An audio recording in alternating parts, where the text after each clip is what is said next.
محترم حضرات، السلام علیکم ورحمۃ اللہ تعالی وبرکاتہ۔ الصلاۃ والسلام علیک یا رسول اللہ وعلی آلک واصحابک سیدی یا رسول اللہ صلی اللہ تعالی علیہ وسلم۔ سوال آیا کہ حضرت انجیکشن لگوانے سے روزہ ٹوٹتا ہے یا نہیں؟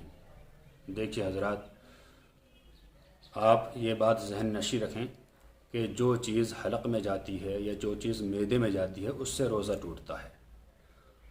خون ٹیسٹ کروانا تو اس میں خون تھوڑا سا نکالا جائے گا، اسی طرح انجیکشن لگوانا تو اس میں 2-4 ملی گرام دوائی نس میں جائے گی، اسی طرح ڈرپ لگوانا، بوتل چڑھوانا تو اس سے دوائی ہماری نسوں میں جائے گی، گوشت پوشت میں جائے گی، لیکن یہ ساری دوائی ہمارے معدے تک نہیں پہنچ پاتی۔ جب معدے تک نہیں پہنچ پاتی تو ان سے روزہ نہیں ٹوٹے گا۔ لہٰذا انجیکشن لگوانا، خون ٹیسٹ کروانا، ڈرپ لگوانا، ان ساری چیزوں سے روزہ نہیں ٹوٹتا ہے۔ اللہ تعالیٰ سے دعا ہے کہ اللہ تعالیٰ ہم سبوں کو صحیح مسائل سیکھنے کی توفیق عطا فرمائے۔ السلام علیکم واللہ تعالی عالم بالصواب۔